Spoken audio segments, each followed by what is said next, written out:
A midnight phone call tore through my peace. My father, the only person left in this world I trusted, was dying. But worse than that, I wasn't allowed to see him.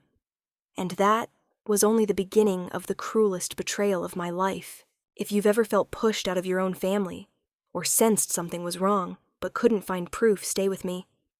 This story isn't just about a will. It's a journey to reclaim justice, truth, and the value of family. Don't forget to follow if you want to know what happens when the villains think they've won. My name is Claire Thompson. I'm 29 years old and work in marketing in San Francisco. But before I was an independent, resilient woman, I was just a little girl holding my dad's hand at the small dock in Hudson, New York. That's where my memories begin, and perhaps where the first cuts were made. My mother, Elizabeth Thompson, passed away when I was 13. Breast cancer. She was gentle, strong, and loved me in a way only a true mother could. I don't clearly remember the day she left, only that my dad held me tightly, his head on my shoulder in the hospital, silent. From that moment he became both my father and mother, my shelter and my lighthouse. My dad, Richard, was a remarkable man. He built his real estate company from nothing and never let work interfere with our dinners together. No matter how busy he was, Sundays were always for us. We'd row a small white boat on the Hudson River, then stop at a bakery by the shore for apple pie and hot cocoa. I remember him saying when I asked why he never remarried, because your mother was the only one who made me feel at peace. But if I ever change my mind, you'll be the first to know. And then when I was 19, he did change. My dad met Vanessa Cross at a fundraising event in Manhattan. I still remember the call, his voice light, as if he'd just heard his favorite classical music sweetheart. I met an interesting woman. She's a widow, has 2 kids, and is very understanding.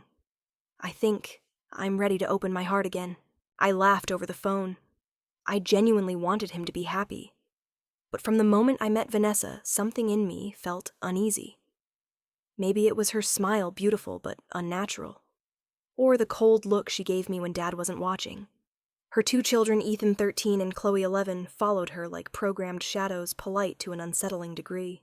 We met at a rooftop restaurant in the Gramercy Hotel. I arrived early, adjusting my shirt, trying not to prejudge. When Vanessa walked in with her kids, Dad stood up, his eyes sparkling. "Claire, this is Vanessa, and this is Ethan and Chloe. Kids, this is Claire, my daughter." Vanessa extended her hand. It was cold, her nails crimson, her perfume overpowering, as if hiding something. "Claire, your dad talks about you all the time. So nice to meet you." Chloe smiled a smile too perfect for her age. Ethan stared at me, his expression unreadable. We sat down. I talked about my classes and internship. Vanessa went on about interior designers, private schools for her kids, and how my dad had transformed her life. I ate most of my pasta without tasting it. Dad was so happy he was blind, and I retreated inward like a stranger at my own family's table. They married just 6 months later. A simple wedding in the backyard, me in a pale blue dress standing beside Dad. He held my hand and whispered, "I know this is sudden, but trust me. Vanessa is a good person." I nodded. I tried to believe him. I really tried. Weeks later, I returned to college in San Francisco, but the old house in Hudson no longer felt like home. The photos of my mother that once hung by the fireplace were gone, replaced by frames of Vanessa and her kids.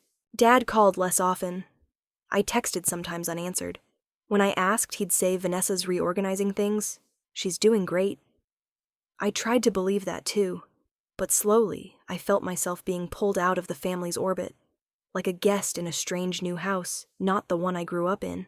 The last time I visited Hudson that winter break, I sat by the river holding a cup of hot cocoa, trying to recall the old days. But Chloe's laughter echoed from the backyard, mixed with Vanessa's loud call, "Richard, you forgot to check the pipes." It pushed me further from the place I once belonged. I didn't know that, as I boarded the plane back to California, another chapter had begun. One I wasn't part of, but was deeply affected by. A chapter where my dad started doubting his new wife, but it was too late to turn back. I also didn't know that my first meeting with Vanessa that day in that rooftop restaurant with tasteless pasta and fake smiles was the moment I stepped into a war that would take years to fully begin. There are houses that look perfect from the outside, with neatly trimmed lawns and polished wooden doors. But step inside and the air feels so stifling, it throws your heartbeat off rhythm. That's how I felt every time I returned to the house I once called home. If you've just stepped into a new family and something sent chills down your spine, a look, a silence, or a photo suddenly gone, leave a comment. I'm not the only one who's been through this, and neither are you.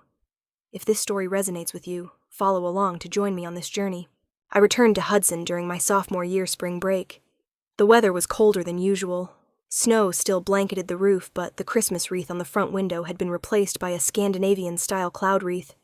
Nothing wrong, but nothing familiar either. I walked in, set my suitcase by the stairs, just as Dad came out of the kitchen. He hugged me tightly, and for a moment I felt like his only daughter again, the center of that small universe. But then a saccharine voice came from behind Claire. "You're here, let me help with your luggage. Vanessa." In a cream turtleneck sweater, hair neatly tied lips, painted wine red, she looked like she stepped out of a winter interior design magazine. I gave a polite smile, nodding. "I've got it, thanks." She tilted her head, smiling faintly.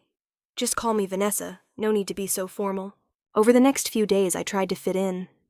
I took Chloe shopping, gave her an owl keychain, because she loved Harry Potter. She beamed, but then glanced at her mother as if checking her reaction. Ethan was quieter. I tried asking about school music hobbies. He answered politely, but never asked about me. One evening, as Dad and I washed dishes after dinner, I whispered, "Dad, I feel like an outsider." "Do you notice anything strange?" He set the plate down, turning to me. "Sweetheart, Vanessa's trying. It'll be fine. They're getting used to you, too. Give them time." I nodded. I tried to believe it. But small things started to disrupt my memories. The photo of my mom, her in a straw hat by the lake when I was 8, was gone from the fireplace mantel. I found it days later face down in the bottom drawer of the living room cabinet. The crystal vase from my grandmother, always on the dining table during holidays, was replaced by Nordic-style ceramic candles. When I asked, Vanessa smiled. "Just wanted the space to feel lighter. We all need fresh starts, don't we, Richard?" Dad gave a faint smile, saying nothing. Breakfast was no longer just Dad and me eating eggs and reading the paper. Now it was a family breakfast with Vanessa planning the menu, Chloe picking the music, and Ethan sitting next to Dad. I didn't hate them. But I began to understand how it felt to be an old item stored away historically valuable, but not fitting the new aesthetic. One evening after Vanessa went to shower, I heard Dad coughing violently in his bedroom. I knocked, walked in, and saw him trying to hide a pill bottle under his pillow. "Dad, what's wrong? Are you sick?" "It's nothing, just tired. Vanessa booked a doctor's appointment for next week. Don't worry." I picked up the bottle. The label was blurry, unreadable. He snatched it back. "You don't need to worry about this. Vanessa knows how to take care of me." For the first time, I felt like Dad was hiding something. And the scariest part, he was doing it to protect someone else, not me. A week later, Dad called as I was preparing to return to school. He asked me to stay 2 more days. I agreed. That night, he said he had something to share. "Claire, I'm going to propose to Vanessa, and we'll have a small wedding by the end of the month." I choked. "So soon, Dad?" "Sweetheart, I've been lonely too long. Vanessa makes me feel alive again. I know this is sudden, but I hope you'll support me." I nodded, unsure of my own voice, as I said, "I'll be there for you." The wedding took place in the backyard, adorned with white flowers and acoustic music playing Can't Help Falling in Love. I wore the mint green bridesmaid dress Vanessa picked, standing beside Dad as he exchanged rings. When Vanessa said her vows, her voice trembled, not from emotion, but from over-rehearsal. Every word sounded practiced in front of a mirror for weeks. I tried to smile in every photo, but my eyes hid nothing. I wasn't sure if I was worried for Dad or jealous of his perfect replacement. As night fell and the guests left, I stood alone on the porch, looking through the window where Dad and Vanessa cut the cake. Chloe sat on an armchair Ethan helped clear glasses. Dad's new family had formed, and I stood outside. Not every fracture begins with a scream. Sometimes it starts with a long silence between 2 people who were once closest. A glance avoided, a call unanswered, a dinner missing a simple question. "Are you okay?" If you've ever felt a loved one drifting away not from conflict but from something intangible, leave a period in the comments. Don't forget to follow if you want to trace the small signs, the silent SOS signals we only notice when it's too late. I left New York that fall. San Francisco welcomed me with the smell of the sea and soft sunlight so different from Hudson's biting cold. I rented a small apartment near campus, started a part-time job at a cafe, and buried myself in communications and behavioral psychology classes.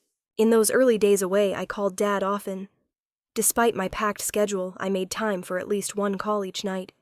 He'd recount small household stories, Chloe's math test, Ethan's summer scholarship, Vanessa remodeling the kitchen. I listened, trying to sound enthusiastic, but I couldn't hide the feeling of being replaced. Then the calls grew sparse. When I called, Dad was often busy eating with the family or watching TV. His words were gentle, but his tone was different, rushed, interrupted. One day when I called unexpectedly on a weekend afternoon, Vanessa answered. "Claire, your dad's napping. He's been quite tired lately. Want to leave a message?" I hesitated. "How long? Has he been tired?"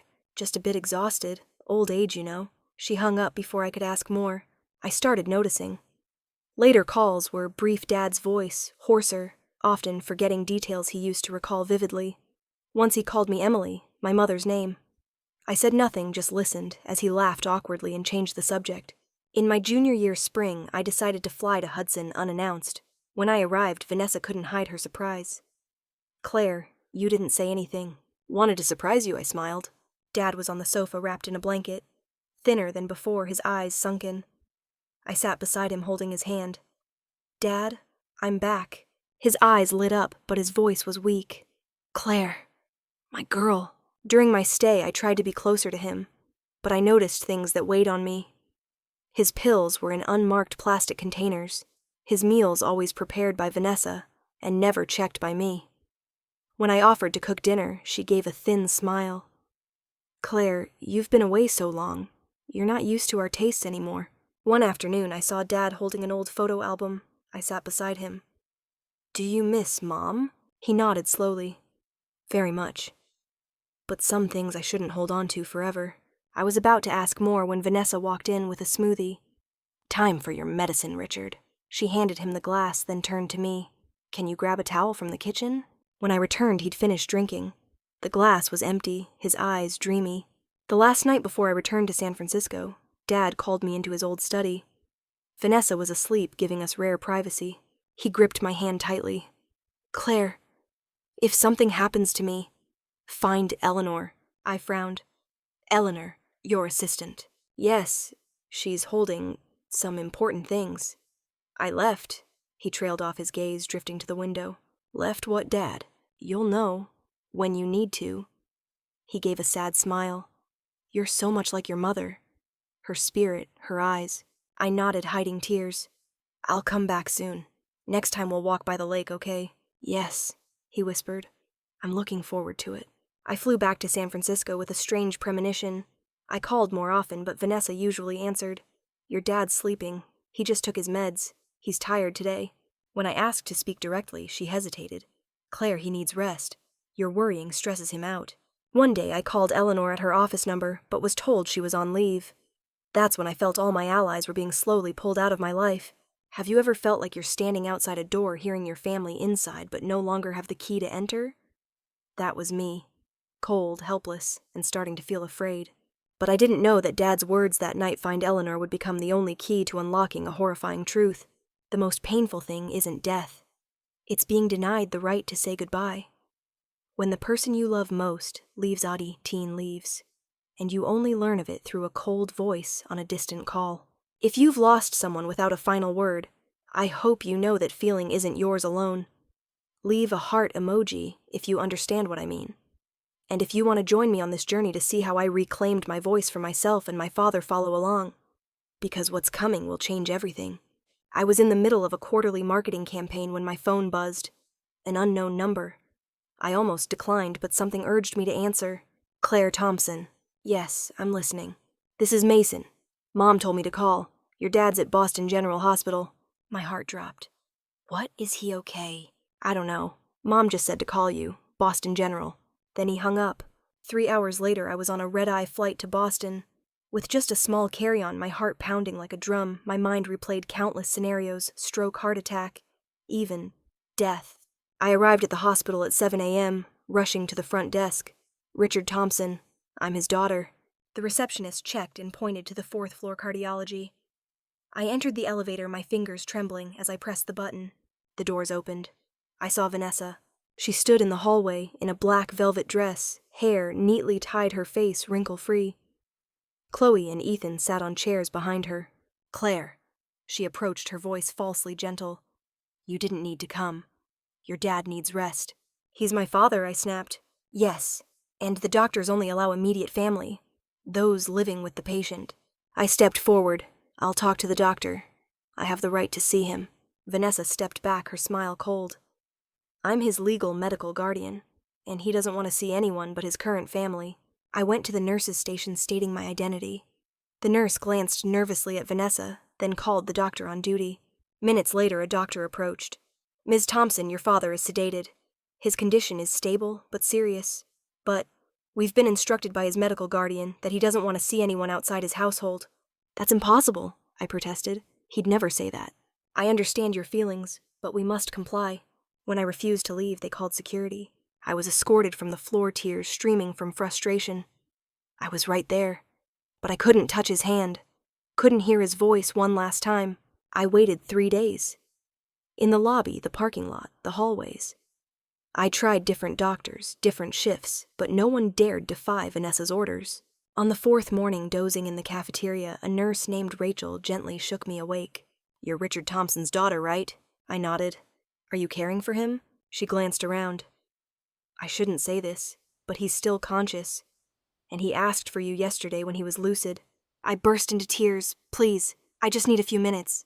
Rachel checked her watch. I'm on night shift tomorrow, after 11 p.m. I can't promise, but if you're there, I'll try. The next night, I couldn't sleep. I counted every minute. At 6 a.m., my phone rang. The hospital. Ms. Claire Thompson. Yes, this is Dr. Kaplan. I'm so sorry. Your father passed away at 5:12 this morning. We tried to resuscitate, but everything in me froze. I didn't get to see him. Didn't get to say I love you. Didn't get to hold his hand one last time. The funeral was held at a lavish parlor, not the small church where we'd farewelled Mom, where Dad once said he wanted to rest beside her. I arrived on time. An employee led me to the back row. I sat there watching the front Vanessa in black Chloe leaning on her shoulder Ethan with his head bowed. No one looked back at me. In her eulogy, Vanessa said Richard was the light of my life, the man who gave me and my children a new family. She didn't mention my name once. When it was time to view the body, I stood, but Vanessa's brother blocked me. Family only. I stared at him. I'm his daughter. Your name's not on the list. As I stepped forward, the coffin lid closed. I only caught a glimpse of Dad's face, a flash of silver hair, a clenched hand. The memorial reception was at a fancy restaurant. I stood alone with a glass of water. A few of Dad's old acquaintances shook my hand quietly. I overheard Vanessa talking to a man who looked like a lawyer. We'll proceed with the will reading on Tuesday. I've arranged all the paperwork. He nodded. Everything's clear. We'll follow protocol. She smiled. Richard was very specific. No room for error. I left early. Alone. Empty. I didn't just lose Dad. I was robbed of the right to say goodbye to know how he passed. And now it seemed I was about to lose what little he'd left behind. Some gifts aren't wrapped in silk or tied with ribbons not captured in camera flashes. They're in an old envelope delivered at the exact moment you think you've lost everything. And sometimes they're the only thing strong enough to pull you back. If you've ever received something from a loved one after they're gone, a letter, a photo, a note that made you believe they're still watching, leave A in the comments. And if you want to know what was in the envelope my father left, keep following. Because the truth is just beginning. I stayed in Boston 3 days after the funeral, not because I wanted to, but because I couldn't force myself back to San Francisco with my soul so shattered. I booked a room at the Hampton Inn near the old house, partly for familiarity, partly because no one in the new family wanted me in Hudson. I ate sparingly, slept fitfully, and stared at the ceiling, trying to accept that Dad was gone. On the 3rd morning, as I was about to leave for coffee, there was a knock at the door. I peered through the peephole. Eleanor! I opened the door, frozen for a second. She wore a long gray coat, her face tense. In her hand was a large bag. Eleanor! Claire, I shouldn't be here, but I had to come. I stepped back, letting her in. The door closed behind her. Eleanor had been Dad's executive assistant for 15 years. Never personally close, but she always greeted me with a warm look. When Vanessa arrived, Eleanor was gradually sidelined from meetings, moved to a satellite office, then put on voluntary leave. I have to give this to you in person, she said, pulling a thick envelope from her bag sealed with red wax, bearing Dad's personal RT monogram. He gave it to me 6 months ago. Said to deliver it only after he passed. Not by mail. To no one else. I took the envelope with both hands. It was heavier than I expected. He knew. Eleanor nodded. He knew more than we thought. But he ran out of time to act. After she left hurriedly as if afraid of being followed, I sat alone at the desk. My hands shook as I broke the red wax.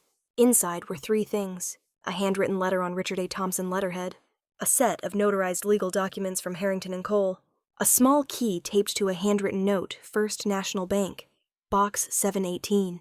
I opened the letter first. Dear Claire, if you're reading this, the thing I feared most has likely happened. I'm sorry for not being strong enough to protect you, to expose the truth sooner, for not listening to my own instincts and yours. I began to suspect Vanessa. She controlled more each day, my friend's loyal staff, even my medication. Everything grew foggy like a haze. But when I was lucid, I started documenting, and I hired someone to investigate. The attached new will is the final one I signed, filed with Harrington and Cole. Vanessa doesn't know about it. The key is for a safe deposit box where I stored copies of evidence, recordings, photos, and documents that could help you if things are covered up. If you choose to fight, I believe you're strong enough. If you choose silence, I understand, but never doubt that you are the most precious thing I ever had. Love, Dad. I cried like I hadn't since the call about his death. For the first time in those mournful days, I felt him near me. I wiped my tears and opened the legal documents. A complete notarized will dated 6 months prior. I was the primary heir company House Investments' most assets. Vanessa and her children received only a small trust. The last line before his signature chilled me. If my death shows signs of irregularity, I request an independent investigation. The next morning, I went to First National Bank. After verifying my identity and the key, they led me to a small cold room with a single table and a gray metal box. I opened it. Inside were a USB with recordings, photos Vanessa meeting a man her long-gone ex-husband, bank statements showing transfers from Dad's account to a Cayman Islands account under T. Cross, Vanessa's brother, printed emails between Vanessa and a pharmacy about custom replacement prescriptions, and finally Dad's notebook with scrawled ink-smudged entries. Took pills, drowsy, disoriented. Vanessa blocked Eleanor visits. Ethan said Vanessa called me a living ATM. Did Chloe hear something must record? 3rd med change, not doctor's prescription. I clutched the notebook, tears unstoppable. As I left the bank, autumn light filtered through the trees. For the first time in weeks, my back felt straighter. I didn't know what I'd face, but I knew one thing: I wouldn't let Dad die in silence. Before we continue, if you're listening or reading this, please don't hesitate to follow the channel or share the video if my story touches you. Maybe you've experienced loss, betrayal, or are seeking justice for a loved one. This story is a reminder that sometimes the truth speaks if we're brave enough to listen. I held Eleanor's envelope all night, as if clinging to the last piece of Dad's soul left in this world. The handwritten letter, the new will, the key to the safe deposit box, they were the remaining pieces of a deadly game Dad had entered alone. I couldn't wait any longer. The next morning, I sought Walter Bennett, Dad's closest friend and former lawyer, quietly replaced months before his death, which only deepened my suspicions. His office was still in the old neighborhood near the public square, with a maple tree shedding leaves as it did every fall. But today the air felt different. Tense, foreboding. Walter emerged from his office, silver hair and weary eyes, but still warm. When I showed him the documents Eleanor gave me, he froze for a moment, then ushered me inside without a word. You know, he said after reading the new will, your father was a wise man. He once told me that if he couldn't speak for himself one day, his words would do it for him. And now they are. We reviewed the will's legality, signed 6 months before Dad's death, with signatures, notary seals, and 2 independent witnesses from Harrington and Associates. I called Caroline Lawson, a young lawyer renowned for handling estate disputes and fraud cases. Walter had mentioned her as fearless in a legal fight. We met at her office that afternoon. Caroline was sharp, her gaze piercing yet kind enough to make me feel supported. She read the will, then looked up at me. If this will is genuine, and all signs point to it being valid, then the entire estate, including the company house bank accounts and investments transfers to you, Claire, she said slowly, each word heavy. Vanessa and her 2 children receive only a fixed annual allowance with no control over the remaining estate. I nodded, a mix of relief and bitterness rising. Dad hadn't turned his back on me. He just hadn't had time to say everything. Caroline continued, we need to act fast. I'll file an emergency motion to halt any distribution under the old will, and request an investigation into potential coercion fraud or neglect related to your father's death. What do you think Vanessa will do? I asked. Caroline pursed her lips. She'll fight to the end. But if we have the evidence you described, let her know. Will photos recordings from the safe deposit box. That's a very strong start. I took a deep breath. I'm not doing this just for the money. I'm doing it for the truth. Caroline nodded. And that's exactly why you'll win. Before leaving, I got a text from Walter. The reading of the old will organized by Vanessa is Tuesday 2 p.m. at Harrison and Powell. If you want to confront them, that's the time. I replied briefly, I'll be there. That night alone in my hotel room, I replayed the recordings Dad had secretly made. His voice, though tired, was clear. They say I need rest, but when I'm quiet, they whisper about accounts Will's papers. Claire, if you hear this, know I always believed in you. Find Eleanor, and don't let the truth be buried. I closed the laptop, my eyes stinging, but no longer despairing. For the first time in weeks, I felt a small, steady fire within me. I wouldn't back down. Not for Dad. Not for justice. For all the right things he'd instilled in me.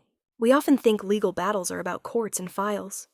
But for me, this was a battle of the heart to protect Dad's honor love, and the truth twisted by greed.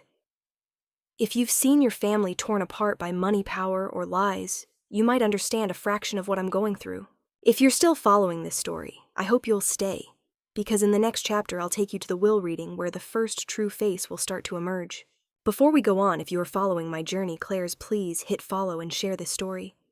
Behind every shock is a truth that needs to be revealed, and I believe that truth deserves to be spread. I'll never forget the look on Mr. Harrison Vanessa's lawyer when I appeared in the 8th floor meeting room at Harrison and Powell. It was a mix of shock and discomfort, as if he'd been caught doing something wrong and couldn't hide it. Sorry you're not on the attendance list, the receptionist said softly, avoiding my eyes. I smiled faintly, though my heart was churning.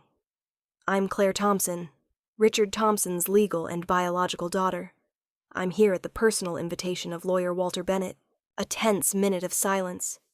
Then Mr. Harrison emerged from the heavy wooden door, his eyes flashing irritation when he saw me. Ms. Claire? I'm afraid the meeting has already started. I know, I replied, eyes locked on his. And I've brought my father's latest legal will. It changes everything. I stepped into the meeting room, the air nearly freezing as all eyes turned to me. Vanessa sat at the center of the table, her expensive black dress clinging to her like glossy armor hiding her schemes. Ethan and Chloe sat beside her, eyes wide when they saw me. What is she doing here? Vanessa blurted, her voice raspy. You weren't invited, Claire. This will reading has nothing to do with you. I'm afraid it has everything to do with me, I said calmly, because the will you're about to read is no longer valid. I walked to the head of the table, opened my bag, and pulled out the thick envelope with the red seal and notarized signature. I handed it to Mr. Harrison, who took it reluctantly. The room fell silent save for the rustle of pages as he flipped through. This will is legally notarized, he muttered. And confirmed by 2 independent witnesses with a registered file number at the state agency. Impossible! Vanessa stood slamming the table. This is a forgery. Richard would never hide anything from me. If he changed the will, I'd know. I looked straight at her. Maybe that's the problem. He knew you weren't trustworthy anymore, and he acted before it was too late. The room's air grew thick. Ethan looked down. Chloe glanced at her mother, then away, when their eyes met. Walter Bennett entered, then giving me a subtle nod. I'm here to confirm Richard Thompson called me 8 months before his death. He asked me to find a neutral law firm to draft a new will, keeping it from his current wife. Why he suspected he was being controlled through medication and information. He was fully lucid, I assure you. No, I won't accept this, Vanessa shouted. She manipulated her father. She's jealous of our new family. Calm down, Mr. Harrison interrupted for once, not siding with her. This will is clear, detailed, and legal. If you wish to contest it, you must file a formal lawsuit and await the court's ruling. I'll sue. I won't let this end here, Vanessa hissed, her hands clenched. I was with him until the end, and the one who stopped me from saying my final words to my father. I cut in, my voice steady, but laced with pain. Now I know why. You were afraid he'd tell the truth. Silence gripped the room. No one dared interrupt. Walter nodded to Caroline, my new lawyer. She stood, speaking briefly. Pair the new will all fixed assets, including Thompson Development the estate, and investment shares transfer to Claire Thompson. Vanessa Cross and her 2 children receive only a monthly allowance controlled by a trust. Ethan's jaw dropped. Chloe whispered something to her mother. Vanessa froze like stone. "We're not done," she said coldly, standing grabbing her purse and glaring at me. "I'll drag you down with me." I didn't reply. Just gave a slight nod, like a final farewell. In that moment, I no longer feared her. I only pitied her, a woman who traded everything for everything, only to lose it all in a day. I left the meeting room, my heart heavy but resolute. The battle was far from over, but I was ready. For Dad, for the truth, and for a promise yet unfulfilled. I didn't plan to return to the old house so soon. After everything, the long nights waiting for hospital calls, the cold funeral, the fierce legal showdown, the house where I grew up felt like a frozen memory, filled with both darkness and light. Yet one overcast morning, with the scent of last night's rain still lingering on the stone path, I held the key in my hand and went back. Alone.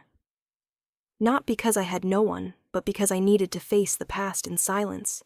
I stepped into Mom's small library. Though Vanessa had changed nearly the entire house, she thankfully ignored this tiny oak-paneled room. Maybe because it held no material value, just old books, family photos, and memories. I ran my hand along the bookshelf. Books I'd read at 10 children's stories Mom read to me every night. I pulled out a yellowed novel and heard a faint rustle. A small envelope fell from its pages. I bent down. The thin ivory envelope bore my name in Mom's familiar slanted handwriting. My hands trembled as I opened it. Inside was a handwritten note in pale blue ink, faintly scented with old paper. I'd never known this letter existed.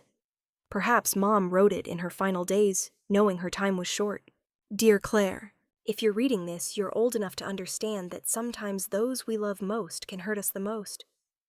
I can't know what comes after I'm gone, but I believe you'll always keep your kind heart.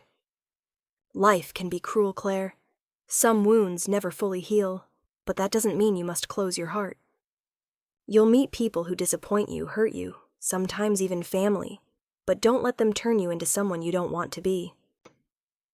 Forgiveness isn't surrender. Forgiveness is setting yourself free. I hope you'll learn to see people's true nature beyond appearances, beyond initial anger. Everyone has their story. Often, those who hurt the most are the ones suffering the most.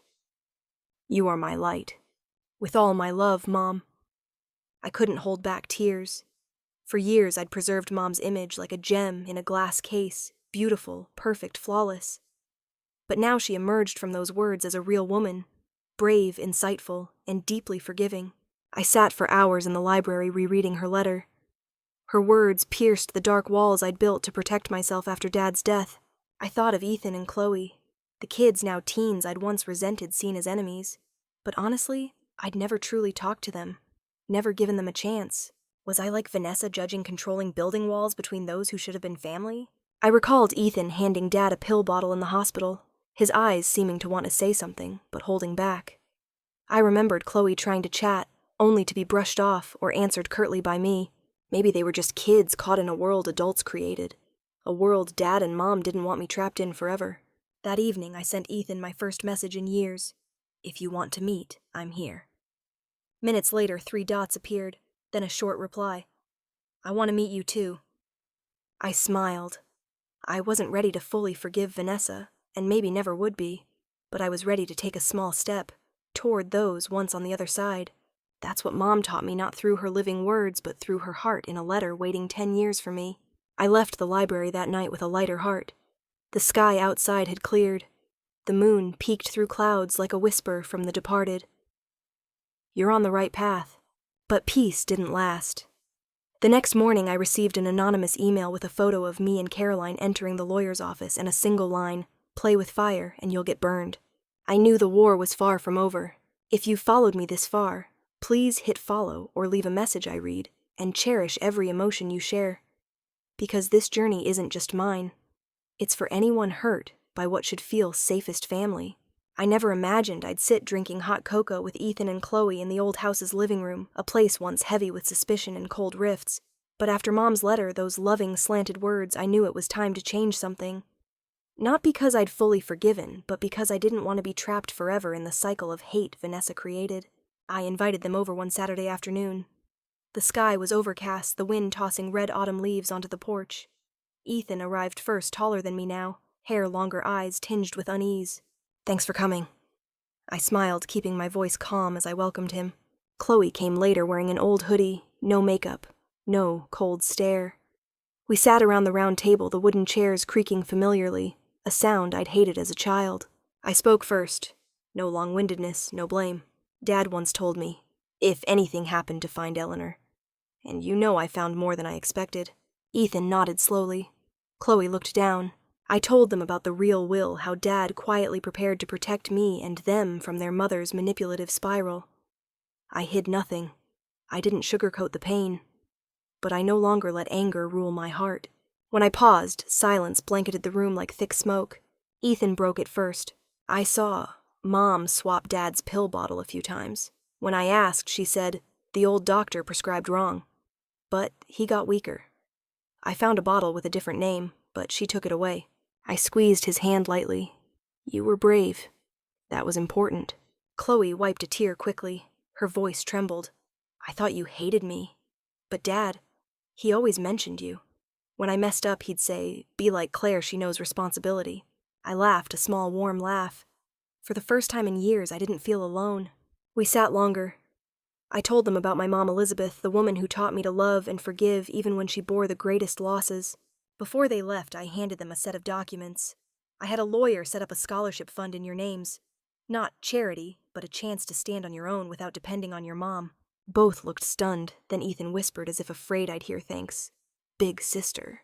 I thought choosing compassion would make things easier. I was wrong. 3 days later, local papers ran an exclusive interview with the widowed wife ousted from the will. In a black and white photo, Vanessa sat in a dark dress, eyes red, holding a handkerchief embroidered with Dad's name, one she had no right to keep. Claire manipulated my father to rewrite the will when he wasn't lucid. The vengeful stepdaughter driven by greed. She erased our family from Richard's memory. Her venomous words spread like wildfire, tainting the memories of those who knew Dad. On social media, I got anonymous messages. Some believed her. Some cursed me. Some asked questions. Worst, a few of Dad's old friends grew doubtful. I knew Vanessa had nothing left to lose, and that's why she wouldn't stop. That night alone in the house's library, the room still smelling of wood and old paper, I replayed the USB recordings not for evidence, but to hear Dad's voice again, its warm timbre, its familiar pauses. "Claire," his voice said in a clip I hadn't heard before. "If you're hearing this, Vanessa's likely played her final card. Don't let it make you doubt yourself." I looked up. How could he know so clearly, as if he foresaw the daggers of public opinion I now faced? I sent all the legal documents, evidence, and recordings to Caroline. She replied in 10 minutes. "We need to act. Now. To control the narrative." I didn't want to air this in the press, but I knew if I didn't protect my and Dad's honor, the truth would be mercilessly twisted. I nodded. It was time to fight back, not with anger, but with truth. And then, just as I was planning the first press conference response, a call came late at night. I grabbed the phone, hands trembling. The screen read, "Brookside Women's Detention, supervised call." The voice on the other end was Vanessa. The call came on a late afternoon sunlight, barely filtering through the thin curtains of my temporary Boston apartment. An unknown number. I almost didn't answer. But instinct, that quiet guide through this journey, whispered, "Pick it up." The woman's voice was hoarse, weak, but unmistakable. "Claire, it's me, Vanessa." I stood, heart pounding. Logic screamed to hang up, but her voice continued. "I'm being transferred to federal prison next week. They won't let me contact anyone after I leave here. I have one last request." I stayed silent. The pause stretched. I want to see Chloe one last time. Not to justify anything, just to say goodbye. My hands tightened. Chloe was finally stabilizing after the shocks. I couldn't let Vanessa inflict more pain. I nearly said no. Absolutely not. But then, I remembered Mom's letter. Her soft words urging me to live with compassion, not to let pain turn me into another Vanessa. I exhaled slowly, only in a supervised room. And you can't blame or say anything to hurt Chloe. If you do, I'll stop the meeting. A brief silence, then Vanessa agreed. I understand. Thank you. The meeting was set 2 days later in a supervised room with one-way glass at the State Detention Center. Chloe sat beside me, clutching my sleeve like when she was little. Ethan didn't come. He wasn't ready. Vanessa entered in an orange jumpsuit, her once pristine hair now disheveled, graying. Her eyes, haggard but still cunning, softened when she saw Chloe. "Hello, sweetheart." Chloe nodded faintly. I stared at Vanessa, reinforcing the conditions. She took a breath, her voice breaking. "I hurt you. And Ethan. I was blinded by fear of losing the life I clung to. I did things no one should do to those they love." For the first time, I saw tears stream down her face. "You don't have to forgive me. Just one thing: don't become me. Don't learn to seize love with lies. Don't put control over true feelings. Live better than I did." Chloe sobbed, and I felt my own eyes well up. I placed a hand on Chloe's shoulder. "She'll live well, because she's strong enough to escape your shadow." Vanessa nodded, saying no more. The guard signaled the visit's end. We left the room. Outside, a light rain fell. I gave Chloe my jacket. She leaned into my shoulder. "Claire, I don't know how to feel. Angry, sad, hurt. Your feelings are real, and you don't have to choose one. Just live kinder. Don't let pain define you." That night alone on the balcony, I watched the city shimmer in the rain's glow. I no longer hated. Vanessa may have stolen much from my family, but she couldn't take the compassion Mom left me, which I chose to keep. That meeting didn't change the past, but it closed a long chapter of my life peacefully. I thought it was over. But weeks later, a new investigation file reached my lawyer's office. A secret, never before revealed one that could change the entire case. Manhattan District Court, a cold spring morning, but not as cold as the feeling in my chest as I entered the courtroom. On the defendant's bench was Vanessa, once my stepmother, now sitting rigid, her eyes calculating despite her worn face, after months in detention awaiting trial. Beside her was a new lawyer, sharp and cunning, but I trusted the truth. And Caroline Lawson. My attorney stepped to the opening podium with a clear, calm voice. "No excess drama. Your Honor, today will prove that the defendant, Vanessa Cross, not only manipulated Richard Thompson's mental and physical health, my client's father, but also intentionally falsified a will, misappropriated assets, and abused the trust of a man in failing health." The defense attorney objected, calling the accusations emotional and baseless, but Caroline only smiled. "We'll present each piece of evidence, all verified with witnesses. First to testify was Walter Bennett, Dad's lawyer of over 20 years. Old, but steady, his gaze on Vanessa, unwavering. I confirm Richard Thompson called me 8 months before his death. He requested a neutral firm to draft a new will kept from his current wife. Why, he suspected control over his medication and information. He was fully lucid, I assure you. I watched Vanessa. She hid her emotions, but a slight tremble in her lip betrayed her. The second witness was Ethan, my stepbrother. He appeared in a white shirt, visibly nervous but determined to speak the truth. "I saw Mom swap Dad's pill bottle several times. When I asked, she said, 'The old doctor prescribed wrong.' But he got weaker. I found a bottle with a different name, but she took it away." Murmurs filled the courtroom. Caroline presented a photo of the pill bottle and copies of Dad's original hospital medical records. The results matched clearly. Dad had been given incorrect doses for months. Then Caroline submitted the legal will, fully notarized with 2 neutral witnesses, and registered with New York's legal exchange. The will stated, "Thompson Development and full control to Claire Thompson. The family estate investments and asset guardianship also under my management. Vanessa and her 2 children receive only a small trust enough to live, but with no control over the core estate." Vanessa's lawyer tried to challenge Dad's mental clarity during the signing, but Caroline countered with a recording Dad sent me stored on a locked drive. His voice was clear, recounting each suspicion from Mom's photos disappearing to swapped meds and barred visits from old friends. "I'm not sure how much time I have," Dad said in the recording. "Claire, if you hear this, my fears were right. Don't let what we built become someone else's tool." No one in the room dared dispute the will's authenticity after that. At the session's end, the court ruled. The new will was deemed legal. Vanessa Cross was convicted of asset fraud, signature forgery, elder abuse, and evidence of unauthorized medical interference. She was sentenced to 20 years without parole. I was officially granted full inheritance of the estate company, and family honor fully restored. As the judge's gavel fell, I felt no glee, only relief, as if hundreds of days in the shadow of doubt, pain, and helplessness were finally resolved. I left the courtroom with Caroline beside me. Outside, reporters waited, but I only smiled faintly and said I didn't come for revenge. I came to protect the father who always lived with honor, And I did. If you're here at the final chapter, you've walked with me through a long journey of lost justice and compassion. I know this story isn't easy to hear, but if it made you pause to think of your own family, to forgive someone, or to feel less alone, please hit follow and leave a message. Because maybe the shards we carry can be the foundation for something better, if we choose. I moved back to the old house on a quiet June morning. The garden was overgrown with weeds. The green stone steps were mossy. The white door's paint was peeling. But to me, it was all part of memory, imperfect but real in every corner. I didn't try to make it a replica of the past. I only restored what could be saved: the French wooden clock Dad set every Sunday, the round dining table where Mom laid out apple pie each fall, the tiny library where I found her final letter. In that house, I slowed down, and there I began planting seeds for a new chapter.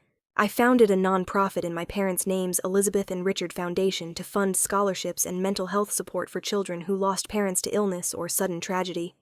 I knew they'd approve. Both believed love shouldn't end when someone leaves. The first weeks I worked tirelessly. Ethan volunteered for the foundation's outreach. Chloe handled design and social media. The kids I once thought could never be family now built a new one with me, not by blood, but by choice. On July 14th, Dad's birthday, I held a small memorial at the yacht club he'd loved for over 3 decades. Sunlight dappled the water.